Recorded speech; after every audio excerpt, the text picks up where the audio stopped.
ఇవాళ నేను ఇంకోటి కూడా విజ్ఞప్తి చేస్తున్న ప్రజలకి, ఎందుకు సడన్గా తెలంగాణ నుంచి పైసలు మాయమైనాయి? ఇవాళ ఎంత పెద్ద ఆసామి కానీ, ఎంత పెద్ద పెట్టుబడిదారు, ఎంత పెద్ద పారిశ్రామికవేత్త, ఎంత పెద్ద రియల్టర్, ఎవరు బలకరించినా ₹1,00,000 లేవన్నా, ₹1,00,000 దొరుకుతలేవని మాట్లాడుతున్నారు. ఏం జరిగింది? ఇగో ఈ 50,000 కోట్లు ఢిల్లీకి చేరినాయి. 50,000 కోట్లు తెలంగాణలో ఉండాల్సిన, తెలంగాణలో ప్రజల మధ్యన తిరగాల్సిన డబ్బులు ఢిల్లీకి పోయినాయి. అందుకనే ఇవాళ తెలంగాణలో డబ్బుల కొరత వచ్చింది.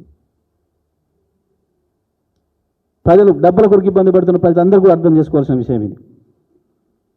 హైదరాబాద్ రియల్టర్ కావచ్చు, పారిశ్రామికవేత్త కావచ్చు, బిల్డర్లు, కాంట్రాక్టర్లు కావచ్చు,